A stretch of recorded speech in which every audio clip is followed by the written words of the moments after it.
الحمدللہ رب العالمین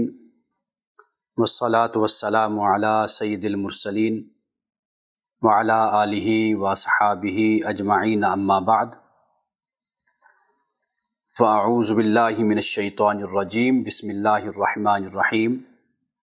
آج گفتگو کا موضوع قرآن اور محمد الرسول اللہ صلی اللہ علیہ وسلم ہے، یعنی آپ علیہ الصلوۃ والسلام کی شخصیت اور آپ کی ذات اقدس وہ ایسی ہے کہ قرآن کا اور اللہ کا جو مطلوب انسان ہے اس کا کمال اور اس کا عروج اور اس کی انتہا اگر کسی شخصیت اور ذات میں اگر دیکھنی ہے تو وہ حضور علیہ الصلوۃ والسلام کی ذات اقدس ہے۔ قرآن مجید میں کثیر مقامات ہیں، بہت مقامات ہیں جہاں آپ کا ذکر ہوا ہے۔ چونکہ ہمارے پاس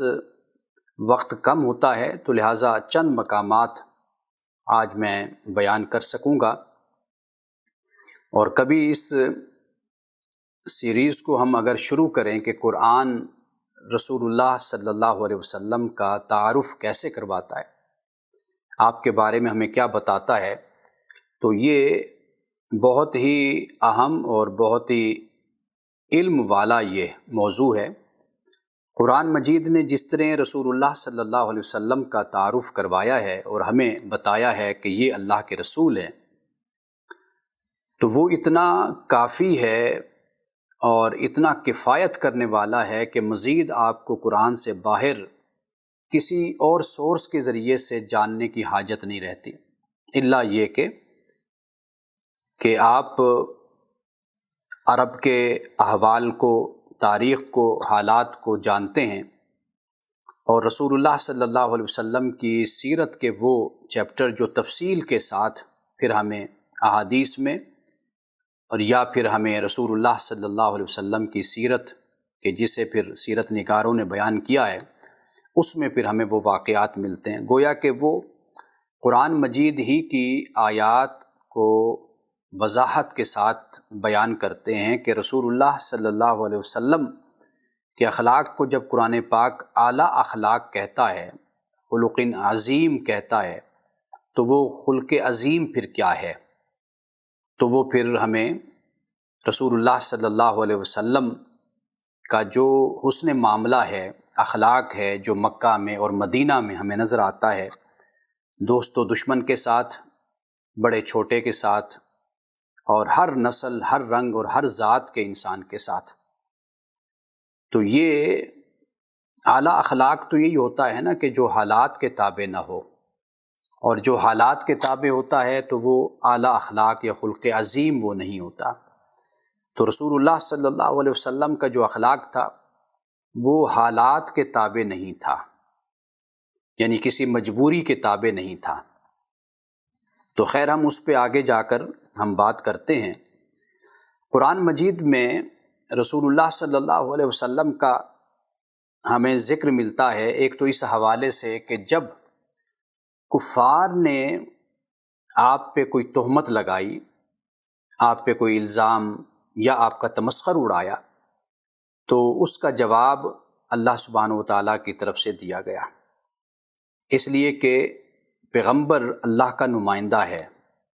اللہ کا پیامبر ہے، پیغمبر ہے، اللہ کا پیغام لانے والا ہے، تو اللہ پھر اپنے پیغمبر کی طرف سے جواب دیتا ہے۔ ایک تو یہ بات ہے۔ دوسری بات یہ ہے کہ اللہ سبحانہ و تعالیٰ نے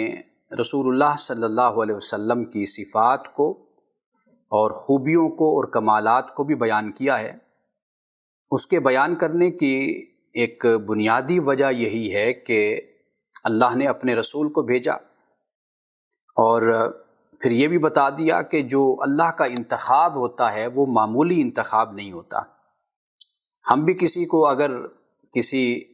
کام کے سلسلے میں کوئی ذمہ داری دیتے ہیں تو ہم دیکھتے ہیں کہ اس میں وہ خوبی ہے یا نہیں ہے۔ حضرت یوسف علیہ السلام کے حوالے سے جب ہم نے پڑھا تو حضرت یوسف علیہ السلام نے اپنے آپ کو پیش کیا کہ انی حفیظ علیم، کہ میں ایک تو ایماندار ہوں، خزانے کی نگرانی کرنے والا ہوں، اور دوسری بات یہ کہ میں مہارت بھی رکھتا ہوں، علیم بھی ہوں۔ تو اللہ سبحانہ و تعالیٰ جب اپنے رسول صلی اللہ علیہ وسلم کا قرآن مجید میں خاص طور پر ذکر فرماتا ہے تو وہ یہ باور کراتا ہے، ہمیں بتاتا ہے کہ اللہ نے اپنے رسول، جسے رسول بنا کر بھیجا، وہ اخلاق میں، وہ کردار میں، وہ سیرت میں اعلیٰ ہے، عرفہ ہے، اور وہ ایک سٹیبل جسمانی حوالے سے اور ذہنی حوالے سے وہ ایسی شخصیت ہے کہ جسے اللہ نے اپنے کلام کے لیے منتخب کیا، اس کے حافظے کو منتخب کیا، اس کے دل کو منتخب کیا۔ تو یہ دوسرا پہلو ہو جاتا ہے کہ اللہ سبحانہ و تعالیٰ پھر اپنے رسول کے اخلاق کو اور اس کے علاوہ دیگر صفات اور خوبیوں کو بیان کرتا ہے۔ اور تیسری بات یہ بھی پیش نظر رہے کہ اللہ پاک نے رسول اللہ کا جہاں جہاں ذکر کیا، اگر آپ دیکھیں گے تو یا تو پیغمبروں کے ذکر سے پہلے ذکر کیا، یا پیغمبروں کے درمیان ذکر کیا، یا پیغمبروں کے آخر میں ذکر کیا۔ یعنی یہ تین صورتیں، تین حالتیں آپ قرآن مجید میں دیکھیں گے کہ کہیں پر انا اوحینا الیک، کہ بے شک ہم نے آپ کی طرف وحی کی، کما اوحینا، جیسے ہم نے وحی کی۔ پھر آگے انبیاء علیہ السلام کا ذکر کیا، نوح کا، ابراہیم کا، موسیٰ کا، عیسیٰ کا علیہ السلام، تو ان کا پھر ذکر کیا۔ اور اسی طرح قرآن مجید میں ہم دیکھتے ہیں کہ اللہ سبحانہ و تعالیٰ انبیاء علیہ السلام کا ذکر فرمانے کے بعد پھر آخر میں فرماتا ہے وَمَا أَرْسَلْنَاكَ إِلَّا رَحْمَةً لِّلْعَالَمِينَ، کہ ہم نے آپ کو صرف اور صرف اقوام عالم کے لیے رحمت بنا کر بھیجا ہے، بلیسنگ بنا کر بھیجا ہم نے۔ تو یہ مختلف انداز سے حضور علیہ الصلوۃ والسلام کا ذکر قرآن پاک میں ہم دیکھتے ہیں۔ اور پھر یہ ہے کہ جو لوگ آپ کے زمانے میں جو آپ کی توہین کا ارتکاب کرتے تھے اور آپ کے منصب کو اور آپ کی مسند کو اور آپ کے عہدے کو اور ذمہ داری کو سمجھتے نہیں تھے کہ اللہ نے آپ کو نبی اور رسول بنا کر بھیجا ہے، تو ان کو بھی اللہ سبحانہ و تعالیٰ نے پھر جواب دیا۔ اور پھر اس ضمن میں اللہ نے ایمان والوں کو سکھایا ہے کہ رسول اللہ صلی اللہ علیہ وسلم کی بارگاہ کا ادب کیسے تم نے بجا لانا ہے۔ اور حضور علیہ الصلوۃ والسلام کی صفات میں سے ایک صفت جو ہے وہ حیا بھی تھی اور شرم بھی تھی، لحاظ بھی تھا۔ تو آپ نے کبھی لوگوں کو اپنا تعارف اس طرح ادب کروانے کے لیے نہیں کروایا تھا کہ میرا ادب کرو کہ میں اللہ کا نبی اور رسول ہوں، اور نہ صحابہ سے نہ مسلمانوں سے آپ نے کبھی اس طرح کا تقاضا کیا تھا۔ تو اللہ سبحانہ و تعالیٰ نے خود سورۃ الحجرات میں حضور علیہ الصلوۃ والسلام کی بارگاہ کا جو ادب ہے وہ پھر بیان کیا اور بتایا مسلمانوں کو کہ بھئی کیسے تم اپنی آواز کو رکھو بارگاہ رسالت میں، اور کس طرح رسول اللہ صلی اللہ علیہ وسلم کے پاس بیٹھو، اور آپ کے پاس بیٹھنا تقویٰ کا، پرہیزگاری کا باعث بنتا ہے۔ اگر تم اس کا لحاظ نہیں کرو گے، اس کا خیال نہیں کرو گے، تو پھر تمہارے دل تقویٰ سے محروم ہو جائیں گے۔ اب یہ دیکھیے ترتیب کے ساتھ قرآن پاک کے چند مقامات آج ہم پڑھتے ہیں۔ سب سے پہلے سورۃ البقرہ یعنی پہلے پارے میں یہ فرمایا ہے کہ جب یہ یہودی حضور علیہ الصلوۃ والسلام کے پاس آتے تھے اور الفاظ کو بگاڑ کر بولا کرتے تھے، اپنی زبان کو ٹیڑھا کر کے، یہ انداز گفتگو ان کا ہوتا تھا، یعنی اس بات کی ذرا بھی ان میں شرم اور حیا نہیں تھی کہ ہم کس سے بات کر رہے ہیں، اور یہ کون ہستی ہے کہ یہ اللہ کا نبی اور رسول ہے، اور ہمیں لحاظ کرتے ہوئے اور ادب کا خیال کرتے ہوئے بات کرنی چاہیے۔ اب ایمان والوں سے اللہ تعالیٰ نے یہ فرمایا کہ یا ایھا الذین آمنوا، اے ایمان والو، لا تقولوا راعنا، کہ تم راعنا نہ کہو۔ اب راعنا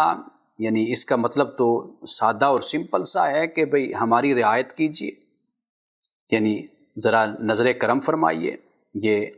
راعنا کا مطلب یہی ہے، رعایت کرنا۔ راعی عربی زبان میں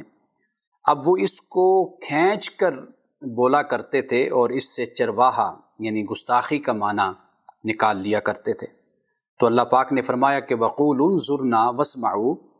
کہ یہ جو راعنا ہے اس میں ایک شائبہ، ایک شک سا اور ایک ابہام سا پیدا ہو گیا ہے، کیونکہ یہ جو یہودی ہیں اس لفظ کو استعمال کرتے ہیں اور حضور علیہ الصلوۃ والسلام کی توہین کا پہلو اس سے نکالتے ہیں۔ تو اللہ سبحانہ و تعالیٰ نے اس لفظ کے استعمال سے ہی مسلمانوں کو منع کر دیا، اور یہ بات یاد رکھیے کہ منع کیا ہے کن کو؟ مسلمانوں کو، کہ جن کے دل میں ایمان ہے، انہیں اس بات کی تربیت اور تعلیم دی ہے کہ تمہاری زبان سے، تمہارے عمل سے، تمہاری آنکھوں سے، کسی طرح کسی اشارے سے بھی یہ کبھی بھی یہ جرت ظاہر نہیں ہونی چاہیے، کیونکہ تم صاحب ایمان ہو، اہل ایمان ہو۔ اب یہاں پر راعنا ہے، وہ اس لفظ کو لمبا کر کے بولا کرتے تھے، جیسے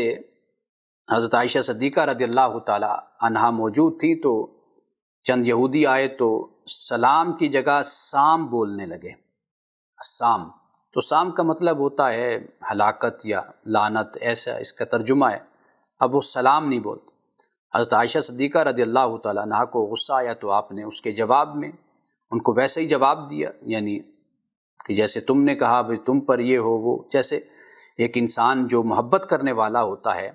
تو اس کی طرف سے ایسے جواب کا امکان ہوتا ہے اور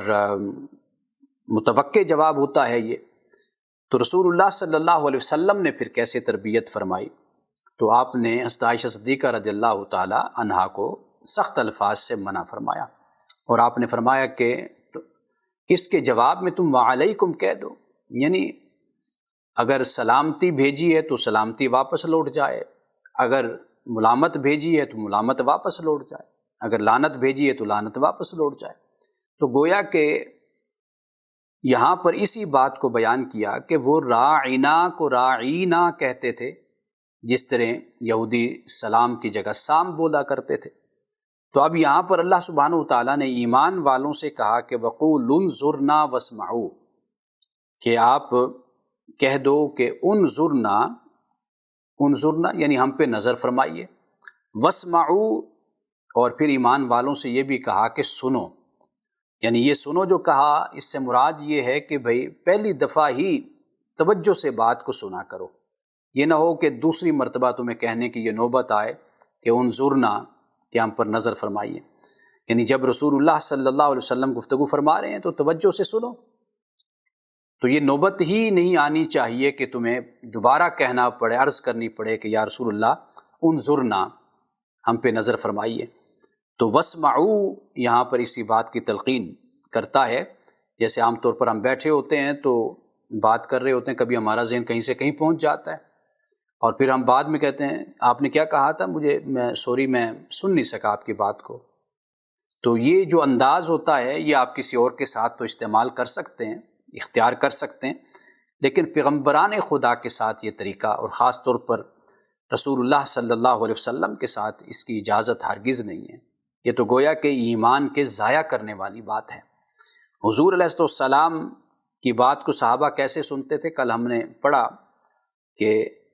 سروں پر پرندے بیٹھ جاتے تھے، یعنی کہ ہم اس طریقے سے انہماک اور توجہ سے حضور کی بات کو سنا کرتے تھے کہ اگر پرندے بھی ہمارے سروں پر بیٹھ جاتے تو ان کو پتہ نہیں چلتا تھا کہ ہم انسانوں پہ بیٹھے یا کسی درخت پر بیٹھے ہوئے۔ تو یہ صحابہ کی، جسے آپ کہیں کہ جذبیت کا، جذب کرنے کا یہ عالم تھا کہ حضور کی بات کو پوری ہماتن گوش جس کو کہتے ہیں کہ سر سے لے کر پاؤں تک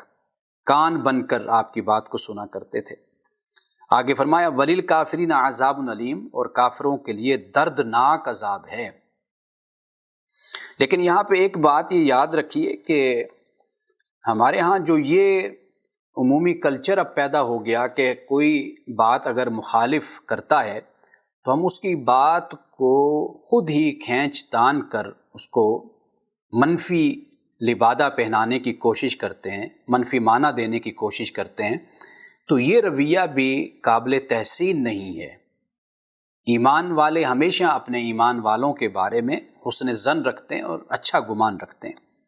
اور انہیں اپنے بارے اپنے سے بہتر مسلمان خیال کرتے ہیں۔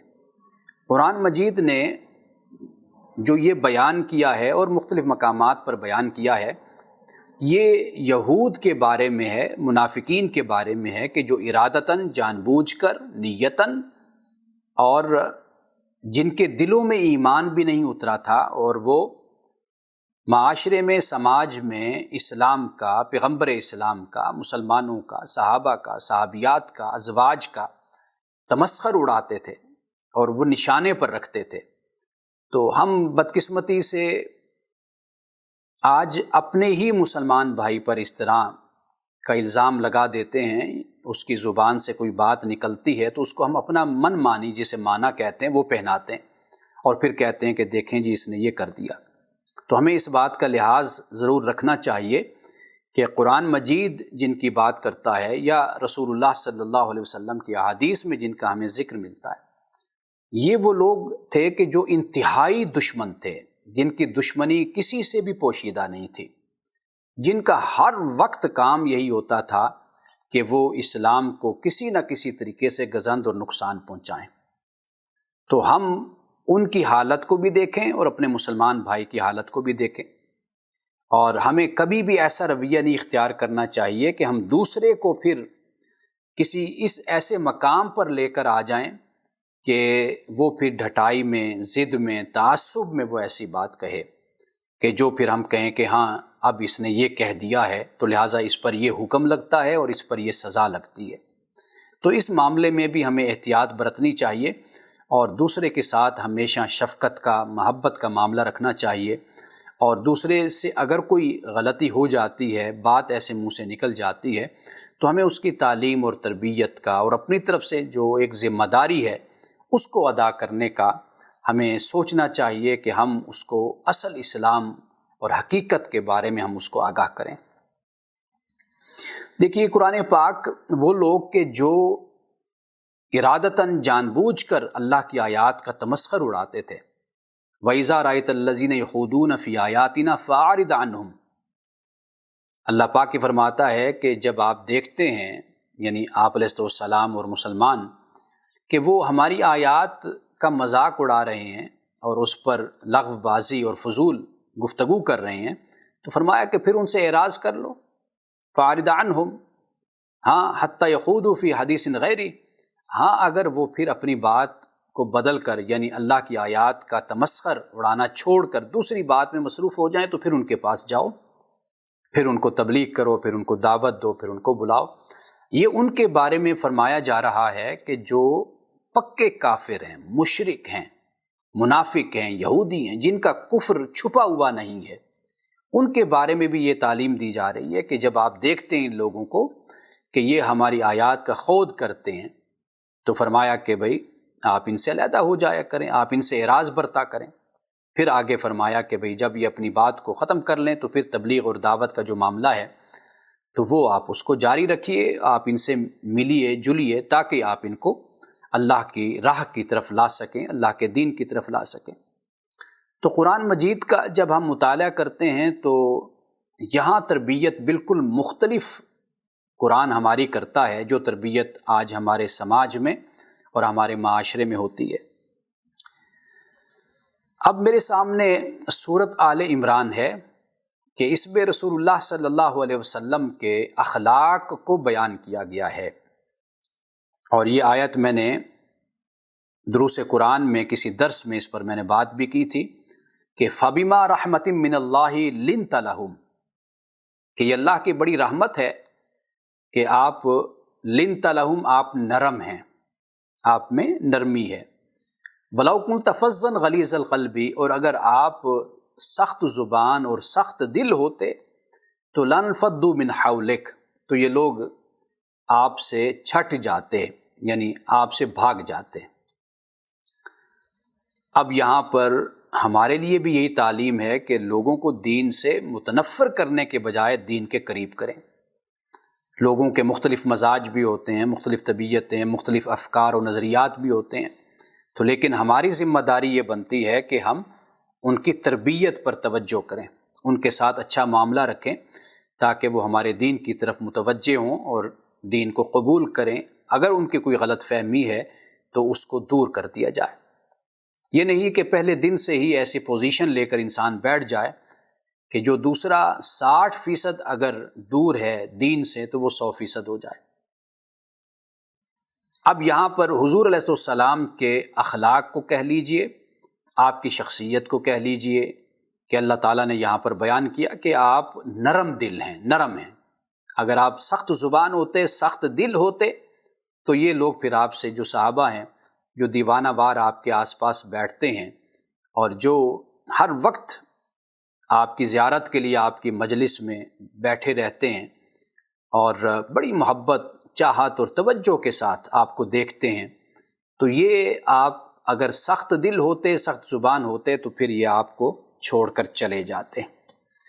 اب اس کے بعد میں آپ لوگوں سے کہوں گا کہ رمضان کے دن باقی ہیں تو یہ 2-3 رکوع ہیں، ان کو ضرور آپ اپنی نظر سے گزاریے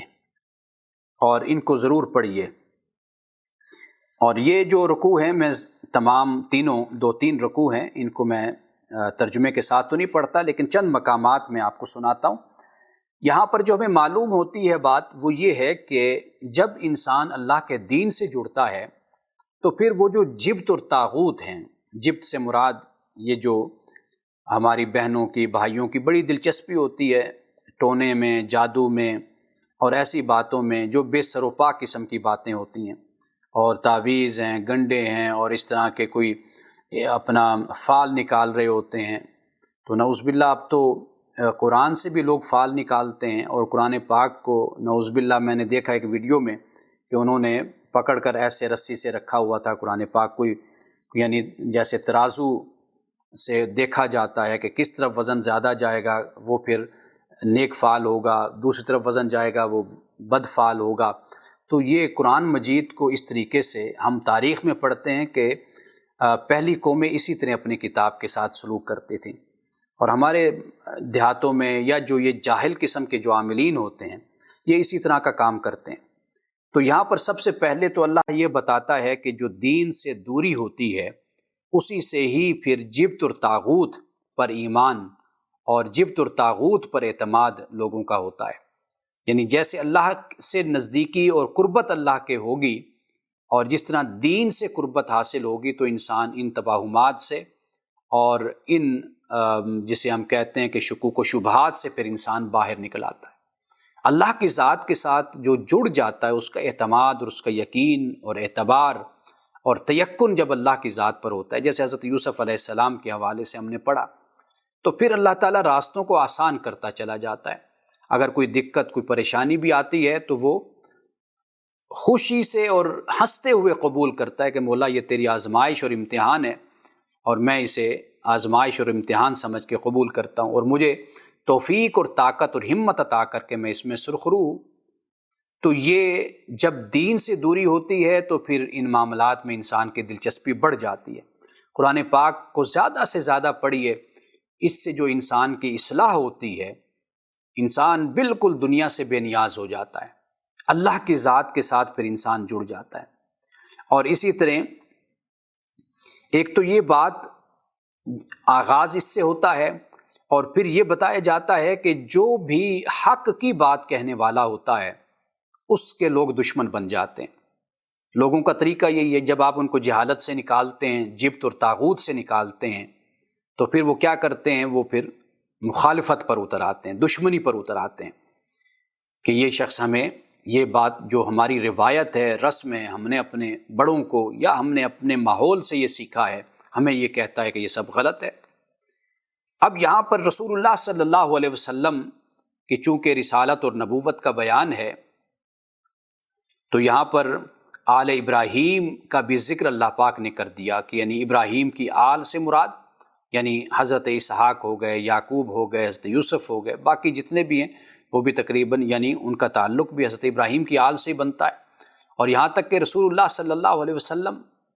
کا خاندان اور آپ بھی تو یعنی اسماعیل، آل اسماعیل ہیں، اور آل اسماعیل بھی تو وہی آل ابراہیم ہے۔ تو رسول اللہ صلی اللہ علیہ وسلم کا یہاں پر ذکر کیا اور پھر ساتھ ہی آل ابراہیم کا بھی ذکر کر دیا کہ کتاب اور حکمت ان کو دی۔ یہ اس لیے ذکر کیا کہ یہود ان کو تو مانتے ہی تھے، حضور کا انکار کرتے تھے نا، اور آپ کی راہ میں اور تبلیغ کی راہ میں رکاوٹیں کھڑی کرتے تھے، تو ان کو پھر یہ بتایا کہ بھئی یہ پیغمبر صلی اللہ علیہ وسلم جو آپ تشریف لائے ہیں تو یہ کوئی نئے پیغمبر تو ہے نہیں، یہ اسی پیغمبری کا، نبوت و رسالت کا سلسلہ ہے جو آدم سے شروع ہوا، جو خاص طور پر حضرت ابراہیم علیہ السلام سے شروع ہوا۔ اب یہ سارا بیان کرنے کے بعد اب دیکھیے اللہ پاک ہی فرماتا ہے یا ایھا الذین آمنوا اطیعوا اللہ واطیعوا الرسول، اے ایمان والو اللہ اور رسول کی اطاعت کرو، واولی الامر منکم اور اہل اختیار کی اطاعت کرو جو تم میں سے ہیں۔ فإن تنازعتم فی شیء، پھر اگر تمہارا کسی معاملے میں جھگڑا ہو جاتا ہے، اختلاف ہو جاتا ہے، تو فردوہ الی اللہ والرسول، تو لوٹو اس جھگڑے کو لے کر اللہ اور اس کے رسول کی طرف۔ ان کنتم تؤمنون باللہ والیوم الآخر، اگر تم اللہ اور یوم آخرت پر ایمان رکھتے ہو۔ ذالک خیر واحسن تاویلا، فرمایا یہ بات اچھی ہے اور اس کا انجام بہتر ہے۔ اب یہاں پہ اللہ کی اطاعت، رسول کی اطاعت اور اولی الامر کی اطاعت، ان تینوں کی اطاعت کو بیان کیا، لیکن اللہ اور رسول کی اطاعت انکنڈیشنل ہے، غیر مشروط ہے،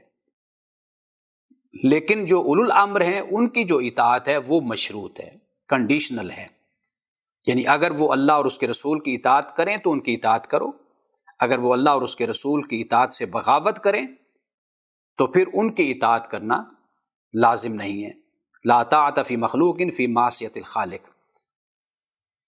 جس کام میں خالق کی نافرمانی ہوتی ہے اس میں مخلوق کی اطاعت نہیں کی جائے گی، یہ رسول اللہ صلی اللہ علیہ وسلم نے بیان فرمایا، اور قرآن نے بھی بالکل علی الاعلان اس بات کو بیان کر دیا۔ اب اس کے بعد اللہ سبحانہ و تعالیٰ نے جو منافقین کا رویہ ہے اس کو بیان کیا کہ وَإِذَا قِيلَ لَهُمْ تَعَالَوْا إِلَىٰ مَا أَنزَلَ اللَّهُ وَإِلَى الرَّسُولِ، اور جب انہیں کہا جاتا ہے کہ آؤ اس کی طرف جو اللہ نے نازل کیا اور رسول کی طرف آؤ، یعنی کفایت اس پر نہیں ہے کہ صرف قرآن ہمارے لیے کافی ہے، بلکہ قرآن کے ساتھ سنت بھی ہے، بلکہ حضرت عبداللہ ابن عباس رضی اللہ تعالیٰ عنہما کا یہ قول ملتا ہے کہ جب لوگوں نے کسی مسئلے پر بات کی اور خوارج سے بات کرنی تھی تو آپ نے کہا کہ ان سے قرآن پہ نہ صرف بات کرنا، بلکہ یہ کہا کہ قرآن پہ نہیں سنت پہ ان سے بات کرنا، کیوں؟ وہ قرآن کو تو اپنے طریقے سے اس کا معنی اور مفہوم پہنا دیں گے، لیکن جب سنت پہ بات کرو گے تو پھر در حقیقت ان کو پتہ چلے گا کہ رسول اللہ صلی اللہ علیہ وسلم نے اس پر عمل کیسے کیا اور صحابہ نے عمل کیسے کیا۔ کیونکہ ہمیشہ دیکھیے کہ قرآن مجید کو ہر کوئی پکڑ کر بیٹھ کر اور اس سے اپنا طریقہ اور اپنا مفہوم پیدا کرتا ہے، لغت کے لحاظ سے دیکھ لیتا ہے، لیکن جب آپ قرآن مجید کی آیت کو سنت کی روشنی میں آپ دیکھتے ہیں تو بات بالکل واضح ہو جاتی ہے۔ تو خوارج کا جو فتنہ پیدا ہوا امت میں وہ بھی اسی پر ہی پیدا ہوا۔ مثال کے طور پر سورۃ التوبہ کی جو آیات ہیں یا اس کے علاوہ دیگر آیات ہیں کہ ان کو قتل کر دو جہاں تم ان کو پاؤ، ان کے گھات میں بیٹھو اور ان کو قید کرو، ان کو مارو، اب یہ سخت الفاظ ہیں جو سورۃ توبہ میں بیان ہوئے۔ اب خوارج ان آیات سے یہی معنی لیتے تھے کہ بس ٹھیک ہے، جو بھی کافر ہے، جو بھی غیر مسلم ہے، نان مسلم ہے، وہ واجب القتل ہے، اور یہ جو داعش کا نقطہ نظر ہے وہ بھی یہی ہے، خاص طور پر داعش کا، کہ بھئی جو نان مسلم ہے، غیر مسلم ہے، اس کو جینے کا کوئی حق نہیں ہے۔ میرے پاس ایک صاحب آئے تھے، وہ داعش سے براہ راست ملاقات کر کے آئے، اور میرے پاس ان کا آنے کا مقصد بھی یہی تھا کہ اسی طرح کے ان کے ذہن میں سوالات تھے اور وہ پریشان تھے کہ یہ اسلام ہے۔ تو اب داعش نے جو مطلب اس کا لیا، یا خوارج آپ کہہ لیے، آج کے خوارج یہی ہیں، انہوں نے یہی مطلب لیا کہ ان آیات سے اللہ تعالیٰ ہمیں حکم دیتا ہے، اجازت دیتا ہے کہ بھئی ہم ان کا صفایا کر دیں، ان کو اڑا دیں ہم۔ تو یہ جب قرآن کی آیت کو یوں اٹھا کر اور اس طریقے سے اس کو معنی پہنایا جائے گا تو وہ تو پھر ٹھیک ہے، اب وہ جو بات کہہ رہے ہیں اگر آیت کو اسی طرح اٹھانا ہے اور اسی طرح بیان کرنا ہے پھر تو وہ صحیح سمجھے ہیں، لیکن جب آپ سنت کی روشنی میں اس کو دیکھتے ہیں کہ آیا کہ یہ آیت کس ماحول میں نازل ہوئی، یہ کب نازل ہوئی، سورۃ التوبہ میں ہے یا آغاز میں نازل ہوئی یا اختتام پر نازل ہوئی، یہ پورا پس منظر بیک گراؤنڈ دیکھا جاتا ہے، پھر اس پر جب بات ہوتی ہے تو پھر معلوم یہ ہوتا ہے کہ یہ اتمام حجت کی گئی، آخری زمانے کی ہے، یعنی آخری حج، اس دور میں اللہ تعالیٰ نے ان آیات کو نازل فرمایا کہ بالکل اب یعنی دین جو ہے وہ صرف اور صرف واحد دین عرب میں اب رہے گا، اور وہ کون سا ہے؟ وہ اسلام ہے۔ تو یہ آخری زمانے کی آیات ہیں کہ جن کو ان لوگوں نے اٹھا کر ہر غیر مسلم پر اور ہر نان مسلم پر انہوں نے اپلائی کر دیا۔ تو یہی معاملہ کہ جب ہم قرآن پاک بھی کہتا ہے کہ آؤ اس کی طرف جو اللہ نے نازل کیا، وَإِلَى الرَّسُولِ، اور رسول کی طرف آؤ۔ آخر اللہ نے رسول کو کیوں بھیجا؟ اس کی زندگی ہے، اس کی سیرت ہے، اس کا کردار ہے، اس نے شادیاں کی ہیں، اس کی دوستیاں ہیں، تعلقات ہیں، اس کی ہمسائیگی ہے، اس کی بیویاں ہیں، اس کے بچے ہیں، اس کے جنگ ہے، اس کا امن ہے، سارے حالات سامنے۔ تو لہٰذا کہا کہ بھئی آؤ اس کی طرف جو اللہ نے نازل کیا، اور رسول کی طرف آؤ۔ اب آگے فرمائے رأیت المنافقین، کہ تم منافقین کو دیکھتا ہے کہ یصدون عنک صدودا، کہ یہ رسول اللہ صلی اللہ علیہ وسلم سے کتراتے ہیں، یعنی آپ سے بھاگتے ہیں۔ لیکن اللہ کا جو کلام ہے، قرآن ہے، اس کی طرف تو وہ یعنی اس کا نہیں ذکر کیا اللہ نے، یہاں یہ ذکر کیا یصدون عنک، یہ نہیں فرمایا کہ جو اللہ نے نازل کیا اس سے اور آپ سے یہ بھاگتے ہیں یا کتراتے ہیں، بلکہ عن کا ذکر کیا۔ تو یہ بڑا اہم نقطہ ہے، یہ ہمیں اپنے ذہن میں رکھنا چاہیے کہ رسول اللہ کی سنت کے سوا کے علاوہ ہمارے پاس دین کی جو وضاحت ہے اور تفصیل ہے وہ ہمارے پاس کچھ اور نہیں ہے۔ قرآن پاک نماز کا ذکر کرتا ہے تو ہمیں نماز پڑھنا تو نہیں سکھاتا نا قرآن، واضح بات ہے، جو رائج چیز تھی، مروج تھی، وہ رسول اللہ صلی اللہ علیہ وسلم نے ہمیں بتائی، کر کے دکھائی۔ صلو کما رأیتمونی اصلی، نماز پڑھو جیسے تم مجھے پڑھتا ہوا دیکھو۔ اور اسی طریقے سے آپ مختلف اور مسائل کو دیکھ لیجئے، قرآن پاک نے ان کا ذکر کر دیا، لیکن اس کا علم ہمیں رسول اللہ صلی اللہ علیہ وسلم کی سیرت سے اور سنت سے ہمیں معلوم ہوتا ہے۔ اب یہاں پر دیکھیے کہ اللہ پاک نے فرمایا کہ وما ارسلنا من رسول الا لیطاع باذن اللہ، کہ نہیں ہم نے رسول یعنی جو بھی رسول ہم نے بھیجا، الا لیطاع باذن اللہ، وہ صرف اس لیے بھیجا کہ اللہ کے حکم سے اس کی اطاعت کی جائے۔ یعنی کوئی رسول بھی آدم سے لے کر رسول اللہ صلی اللہ علیہ وسلم تک جو رسول بھی آئے وہ اس لیے آئے کہ اللہ کا حکم یہ ہے، اذن ہے کہ بھئی اس کی اطاعت کی جائے۔ وَلَوْ أَنَّهُمْ إِذْ ظَلَمُوا أَنفُسَهُمْ جَاءُوكَ، اور فرمایا کہ اگر وہ جب کہ انہوں نے اپنا برا کیا، اپنے اوپر ظلم کیا، جاؤکا، اگر یہ آپ کے پاس آ جاتے تو فاستغفر اللہ، اللہ سے یہ مغفرت طلب کرتے، معافی چاہتے، واستغفر لهم الرسول، اور رسول بھی ان کے لیے مغفرت اللہ سے طلب کرتا، تو لوجد اللہ تواب الرحیمہ، تو یقیناً یہ اللہ کو تواب رحیم پاتے، یعنی بخشنے والا، توبہ قبول کرنے والا اور رحم کرنے والا، یہ اللہ کو پاتے۔ اللہ تعالیٰ بار بار اپنے رسول کا ذکر کرتا ہے، اور وہ جو منافق ہیں، یہودی ہیں، وہ رسول کو نکالنا چاہتے ہیں کہ رسول کی بات نہ کرو۔ اللہ پاک پھر یہ فرماتا ہے کہ یہ میرے رسول کے پاس آتے ہیں اور آ کر اللہ سے مغفرت طلب کرتے، اور رسول بھی پھر ان کے لیے مغفرت کی دعا کرتا ہے۔ تو یہ آیات توجہ طلب ہیں، ان پر ہمیں توجہ کرنی چاہیے کہ اللہ کا دین ہمیں رسول اللہ کے سبب سے اور ان کے ذریعے سے ہمیں ملا ہے۔ تو آپ علیہ السلام کو کیسے درمیان سے ہٹایا جا سکتا ہے؟ نعوذ باللہ من ذالک، اللہ کے نمائندہ ہیں، اللہ کے پیغمبر ہیں، آپ اللہ کے رسول اور نبی ہیں، آپ ہی کے واسطے سے اور ذریعے سے ہمیں قرآن ملا ہے۔ فلا وربک لا یؤمنون حتی یحکموک فیما شجر بینہم، اب یہ دیکھیے بالکل فیصلہ کن یہ آیت ہے۔ فرمایا کہ تیرے رب کی قسم، لا یؤمنون، کہ یہ اس وقت تک ایمان والے نہیں ہو سکتے کہ حتی یحکموک فیما شجر بینہم، جب تک وہ اپنے باہمی جھگڑوں میں آپ کو فیصلہ کرنے والا نہ مان لیں۔ یہود کی جو منافرت ہے یا نفرت ہے اور جو بغض ہے وہ جتنا بڑھتا ہے، اللہ اتنی زیادہ محبت سے اور اتنے زیادہ رسول اللہ صلی اللہ علیہ وسلم کے تعلق سے بات کرتا ہے۔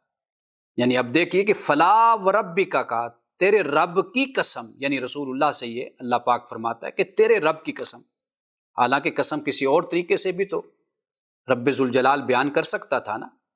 تو لیکن چونکہ جتنی دشمنی زوروں پر ہے اتنی محبت بھی زوروں پر ہے،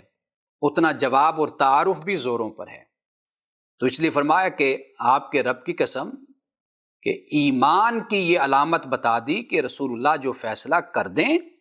اس فیصلے کو دل و جان سے جو تسلیم نہیں کرتا وہ کبھی بھی مسلمان نہیں ہو سکتا۔ پھر آگے فرمایا کہ ثم لا یجدوا فی انفسہم،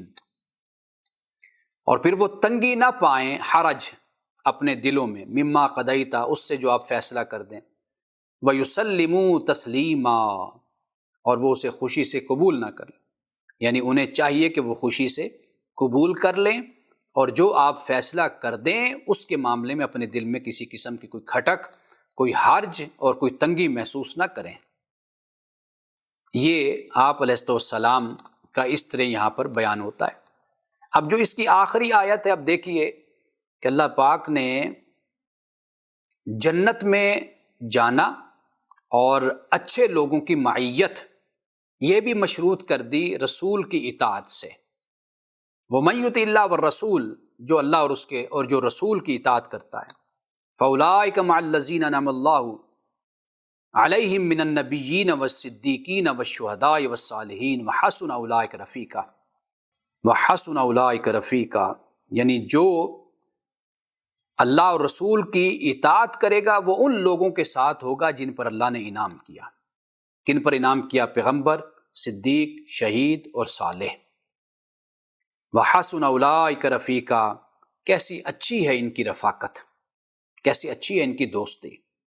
یہ اللہ اور رسول کی اطاعت کا صلہ ہے جو اللہ تعالیٰ مومنین کو عطا کرے گا۔ اب یہ صلہ جو ہے یہ منافقین کو تو نہیں عطا ہونا کہ جو دشمنی پر ڈٹے ہوئے ہیں، تو یہاں اللہ اور رسول صلی اللہ علیہ وسلم کا ذکر کیا۔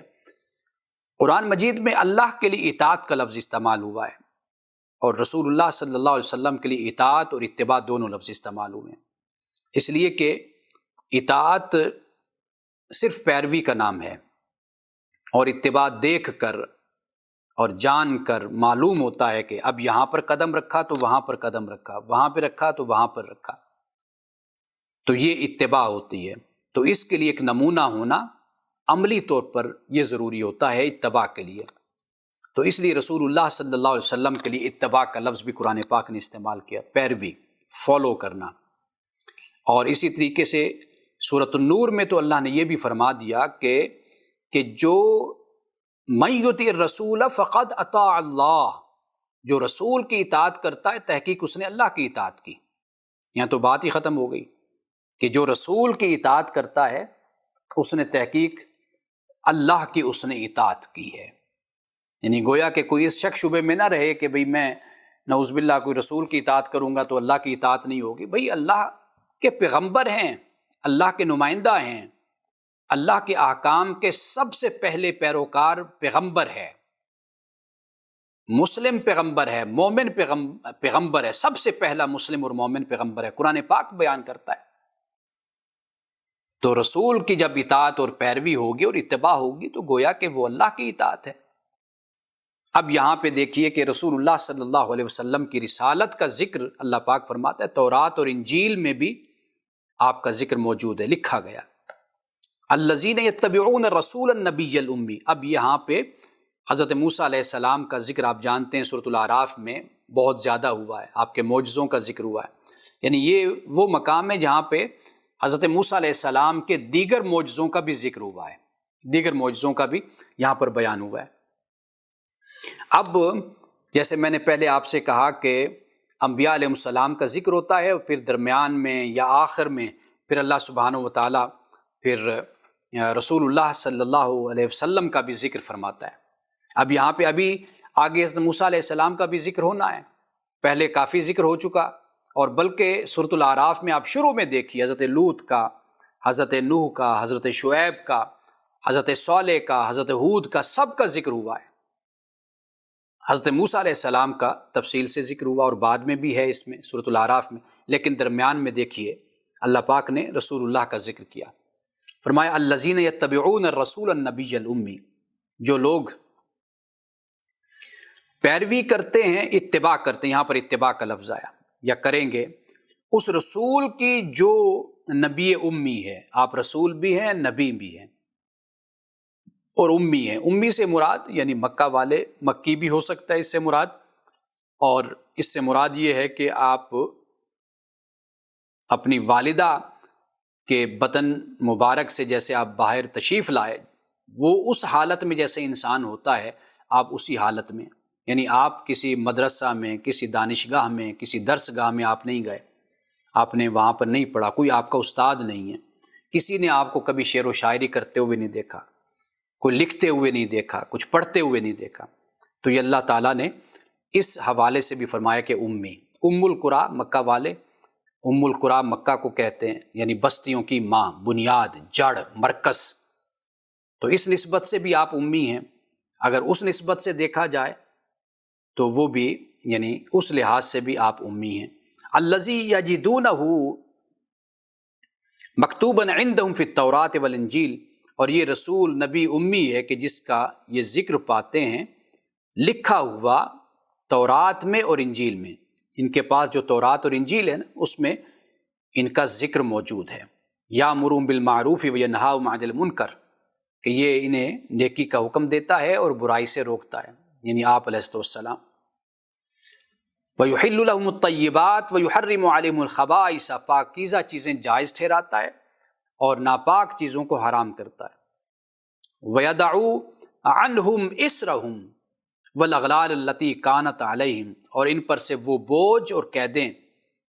جو زنجیریں اتارتا ہے جو ان پر تھی، یعنی جس میں انہوں نے اپنے آپ کو جکڑا ہوا تھا، اب وہ زنجیریں غلامی کی زنجیریں ہیں، وہ زنجیریں توہمات کی زنجیریں ہیں، وہ زنجیریں بدعات اور خرافات کی زنجیریں ہیں، رسومات کی زنجیریں ہیں۔ ایسی ایسی باتیں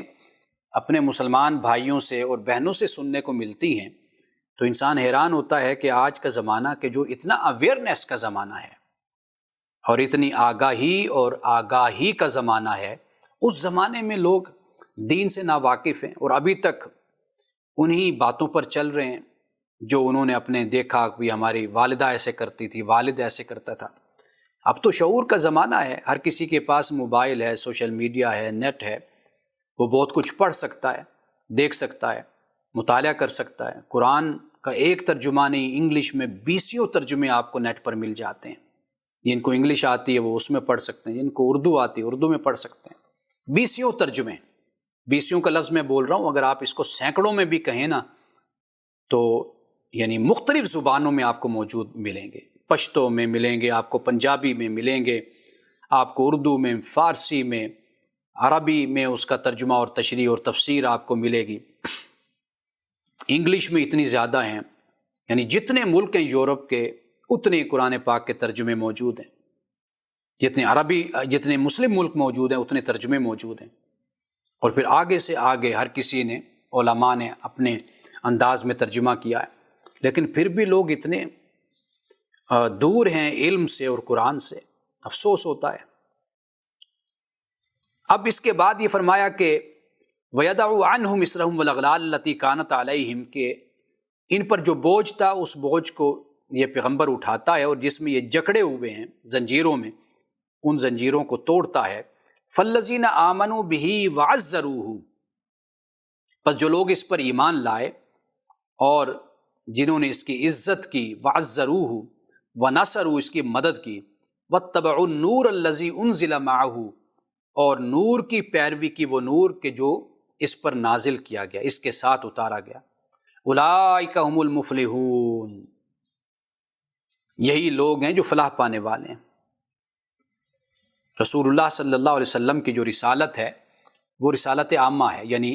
یہ کسی خاص زمین کے لوگوں کے لیے اور خاص قوم کے لیے نہیں ہے، یہ ساری انسانیت کے لیے ہے، آپ کی رسالت اور نبوت آپ کی، یعنی اس کا جو مخاطب ہے وہ پاکستان میں بیٹھا ہوا بھی ہے، اور اسی طرح عرب میں جو بیٹھا ہوا ہے وہ بھی اس کا مخاطب ہے، دنیا کے کسی بھی کونے میں ہے تو وہ رسول اللہ صلی اللہ علیہ وسلم کی رسالت میں وہ موجود ہے۔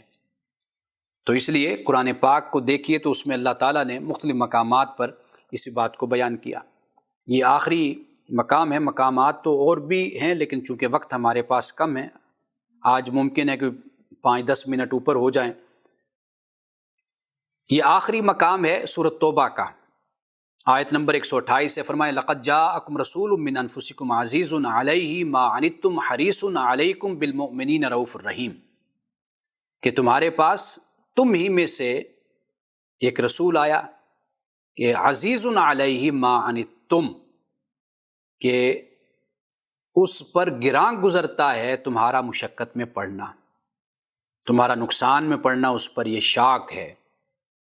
اور حریص علیکم بالمؤمنین رؤوف الرحیم، وہ تمہاری بھلائی کا حریص ہے۔ حریص ہم اردو میں استعمال کرتے ہیں، عربی میں، یعنی مطلب یہ ہے کہ شدید وہ تمہارے مفاد کا، تمہارے فائدے کا وہ حریص ہے، شدید اس کے دل میں محبت ہے کہ تمہارا نقصان نہ ہونے پائے، تمہیں فائدہ ہی فائدہ ہو۔ اور پھر فرمایا کہ بالمؤمنین رؤوف الرحیم، ایمان والوں کے ساتھ تو پھر خاص تعلق ہے، کیونکہ وہ ایمان والے ہیں تو کہا کہ ان کے ساتھ پھر شفیق اور مہربان ہیں۔ یہاں پہ آخر میں کل میں نے ایک بات آپ کو سنائی تھی، مسلک دیوبند کے جو عالم ہیں اور شیخ الہند انہیں کہا جاتا ہے، ان کی ایک بات میں نے آپ کو سنائی تھی، اگر وہ مجھے ابھی مل جائے تو میں آپ کو ابھی وہ بیان کر دیتا ہوں۔ جی، وہ بات یہ تھی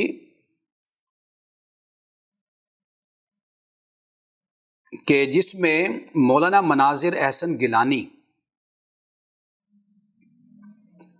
انہوں نے مولانا محمود حسن دیوبندی رحمۃ اللہ تعالی علیہ، مسلک دیوبند کے بہت بڑے عالم، اور ان کو شیخ الہند وہ کہتے ہیں، تو میں نے آپ کو بتایا تھا کہ مولانا مناظر احسن گیلانی نے یہ واقعہ اپنی جو انسان اپنی سرگزشت لکھتا ہے آپ بیتی، اس میں انہوں نے اس واقعے کو بیان کیا ہے۔ چونکہ کل میں نے صرف حوالہ دیا تھا تو اب میں چاہتا ہوں کہ ایز اٹ از آپ کو میں یہ سنا دوں، تاکہ یہ بات پھر ریکارڈ بھی ہو جاتی ہے اور آپ کے علم میں بھی آ جائے، اور الفاظ میں اگر کوئی کمی بیشی انسان سے ہو جاتی ہے تو ایز اٹ از بتانے سے یہ فائدہ ہو جائے گا کہ پورا ایک مفہوم اور بات آپ کے سامنے آ جائے گی۔ مولانا کہتے ہیں کہ بخاری شریف کا سبق ہو رہا تھا،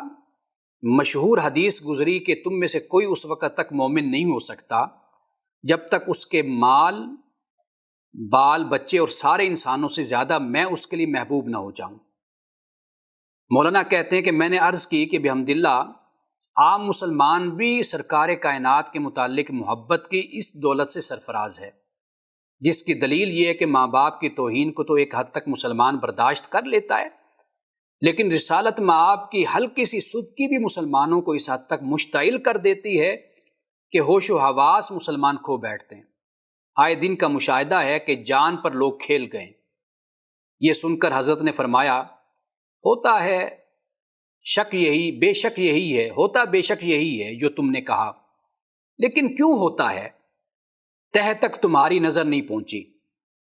محبت کا تقاضا، اقتضا یہ ہے کہ محبوب کی مرضی کے آگے ہر چیز قربان کی جائے، لیکن عام مسلمانوں کا جو برتاؤ حضرت کی مرضی مبارک کے ساتھ ہے وہ بھی ہمارے تمہارے سامنے ہے۔ پیغمبر نے ہم سے کیا چاہا تھا اور ہم کیا کر رہے ہیں، اس سے کون ناواقف ہے؟ پھر صبح کی آپ کی جو مسلمانوں کے لیے ناقابل برداشت بن جاتی ہے، اس کی وجہ محبت تو نہیں ہو سکتی۔ خاکسار نے عرض کیا کہ تو آپ ہی فرمائیں اس کی صحیح وجہ کیا ہے؟ مولانا کہتے ہیں کہ نفسیات انسانی کے اس مبصر حاذق نے فرمایا کہ سوچو گے تو در حقیقت حضرت کی سبکی میں اپنی سبکی کا غیر شعوری احساس پوشیدہ ہوتا ہے۔ مسلمانوں کی خودی اور انا مجروح ہوتی ہے، ہم جسے اپنا پیغمبر اور رسول مانتے ہیں تم اس کی اہانت نہیں کر سکتے۔ چوٹ در حقیقت اپنی اسی انانیت پر پڑتی ہے، لیکن مغالطہ ہوتا ہے کہ پیغمبر کی محبت نے ان کو انتقام پر آمادہ کیا ہے۔ نفس کا یہ دھوکہ ہے۔ محبوب کی مرضی کی جسے پرواہ نہ ہو، اذان ہو رہی ہے اور لا یعنی اور لا حاصل گپوں سے بھی جو اپنے آپ کو جدا کر کے مؤذن کی پکار پر نہیں دوڑتا، اسے انصاف سے کام لینا چاہیے کہ محبت کا دعویٰ اس کے منہ پہ کس حد تک پھبتا ہے۔ احاطہ دارالعلوم دیوبند، دارالعلوم میں بیتے ہوئے دن، یہ کتاب ہے مولانا کی۔ یہ وہ بات تھی جو کل میں بیان کر رہا تھا، اور آج حضور علیہ السلام ہی کے تعلق سے چونکہ آج ہم نے بات کی، تو میں نے کہا یہ میں پورا حوالے کے ساتھ میں بات بیان کر دوں کہ اس بات پہ ہم مسلمانوں کو غور کرنا چاہیے، توجہ ضرور کرنی چاہیے کہ یہ جو سبکی کا معاملہ ہے، شرمندگی کا معاملہ ہے، آیا کہ یہ ہم نے ایک مصنوعی بنیادوں پر ہم نے یہ قائم کر رکھا ہے، یا حقیقتاً ایسا تعلق آپ علیہ السلام کی ذات اقدس سے ہے ہمارا؟ اور پھر اس کا ثبوت کیا ہے؟ وہ انسان کا کردار ہے، انسان کے اعمال ہیں۔ چھوٹی سی بات مولانا نے یہاں بیان کی ہے کہ اذان کا وقت ہوتا ہے اور ہم گپوں میں لگے رہتے ہیں، باتوں میں لگے رہتے ہیں، یعنی کسی کی توجہ اس طرف نہیں جاتی کہ بھی نماز بھی ہم نے پڑھنی ہے۔ تو یہ ایک چھوٹی سی بات ہے جو انہوں نے یہاں پر حوالہ دیا، اسی بات کو ہم اپنی ساری زندگی پر اس کو اپلائی کر کے دیکھ لیں تو یہ بڑی اہم بات ہے۔ ان باتوں پر ہمیں غور بھی کرنا چاہیے اور دوسروں کو یہ باتیں ہمیں بتانی بھی چاہیے، کیونکہ ایک طرف ہم دیکھتے ہیں کہ عشق رسول کا دعویٰ بھی ہے، اعلان بھی ہے، سب کچھ ہے، لیکن دوسری طرف ہم دیکھتے ہیں کہ لوگوں کی جان بھی لے لی جاتی ہے، اور لوگوں کے املاک اور جان اور مال وہ بھی محفوظ نہیں رہتے، اور یہی لوگ ہوتے ہیں کہ اللہ تعالیٰ معاف فرمائے کہ نماز کے قریب بھی نہیں جاتے۔ انہی کو ہم دیکھتے ہیں، لیکن ڈنڈے لے کر اور ہاتھ میں ریوالور اور بندوق لے کر سڑکوں پہ نکل آتے ہیں۔ تو یہ جو رویہ ہے، اس پر بحیثیت امت کے مسلمانوں کو ہمیں غور کرنا ہوگا کہ رسول اللہ صلی اللہ علیہ وسلم کی محبت اور عشق کا تقاضا کیا ہے۔ اور میں نے آغاز میں بھی اسی بات پر روشنی ڈالی تھی، اور افسوس سے یہ بات کہنا پڑتی ہے کہ یہ باتیں اب ہماری سمجھ میں بھی نہیں آتی۔ اگر آپ یہ باتیں کہیں تو آپ کی بات پر کان دھرنے کے بجائے آپ کو شکوک اور شبہات کی نظروں سے آپ کو دیکھا جاتا ہے